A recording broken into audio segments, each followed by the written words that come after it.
वैदिक पर्सपेक्टिव के इस YouTube चैनल को सब्सक्राइब करें, वीडियो को लाइक व शेयर करें।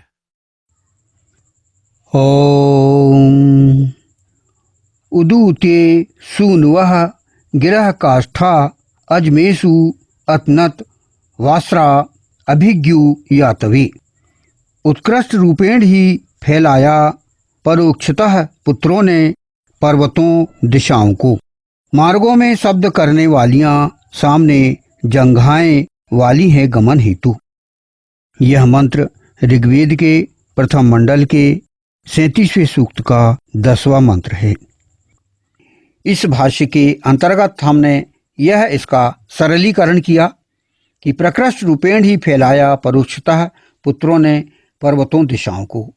वेद के प्रचार प्रसार के लिए यह जो इस मंत्र का भाग था उसको जाना हमने कि उदूते सूनवे गिरह काष्ठा अजमेषु अतनत। इस विषय में हमने यह जाना और आगे हम इसका द्वितीय भाग लेते हैं। अब इस 10वें मंत्र के द्वितीय भाग को हम समझने का प्रयास करते हैं। इस 10वें मंत्र के द्वितीय भाग में हिंदी का हम पढ़ते हैं। मार्गों में शब्द करने वालियां सामने जंघाएं वाली हैं गमन हेतु। इसका मंत्रांश है अजमेषु वास्राहा अभिज्ञु यातवे। तो यहाँ पर इसका यही अनुवाद किया गया है, मार्गों में शब्द करने वालियां सामने जंघाएं वाली हैं गमन हेतु। तो यहाँ पर अजमेषु अर्थात मार्गों में, वास्राहा अर्थात शब्द करने वालियां, अभिज्ञु अर्थात सामने दो जंघाएं वाली हैं, यातवे अर्थात गमन हेतु। तो जैसा कि इस मंत्र में यह जो कहा गया है उसको हम सामान्य रूप से सरल भाष्य करने का प्रयास करते हैं। इस मंत्रांश में पुरुष औरत के संबंधों पर बात की जा रही है। विश्व को आर्य करने के मार्ग में शब्द करने वाली अर्थात बातचीत करने वाली, साथ देने वाली जीवन साथी की आवश्यकता होगी, जिसके साथ आप गमन या प्रजनन कर्म कर सकें।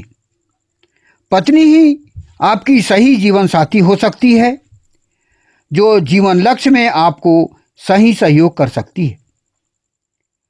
तो आज जो है पुरुष औरत संबंधों पर जो चर्चा की जाती है वह जो है सामान्य रूप से विवाह करने की बात होती है।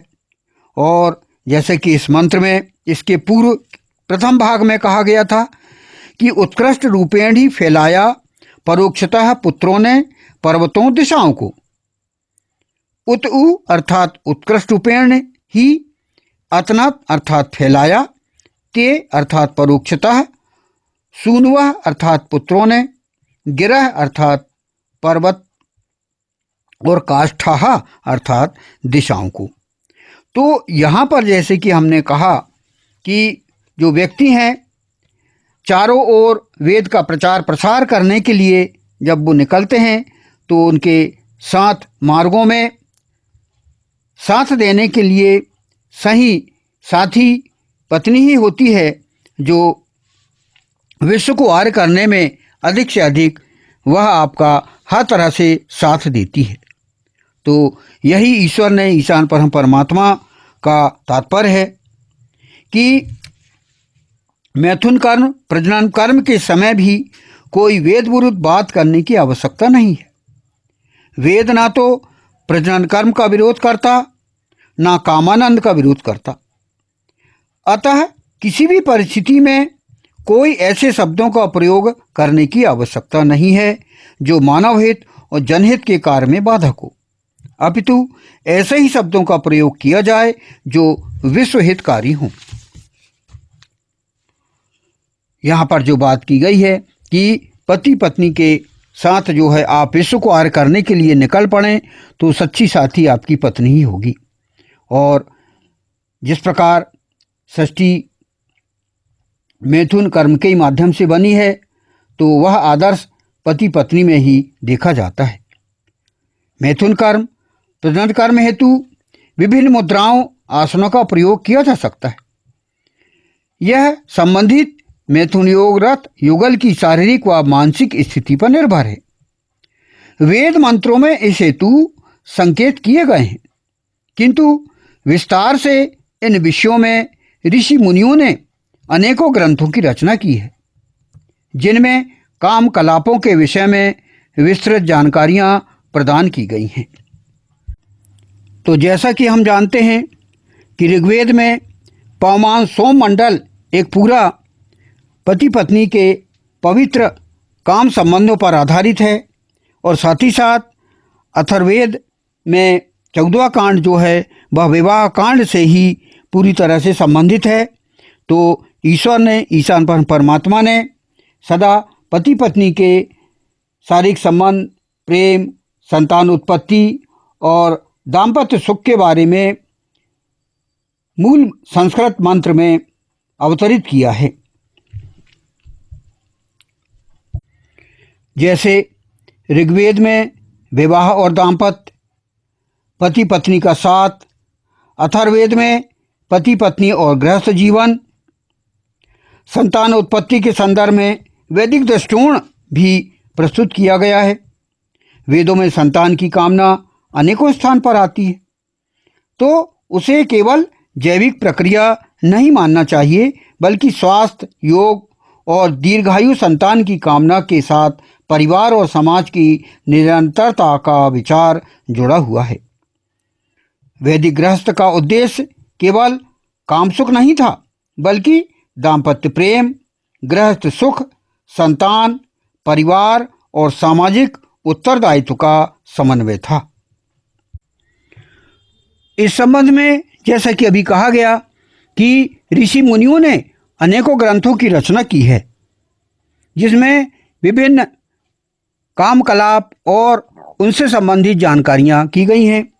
उनमें हम यह जानें कि महर्षि वात्स्यायन ने कामसूत्र नामक ग्रंथ का तैयार किया, ग्रंथ की रचना की, और उसमें सामाजिक दाम्पत्य व्यवहार का शास्त्रीय अध्ययन और काम, प्रेम और यौनिकता को लेकर मनोविश्लेषण उसमें किया गया।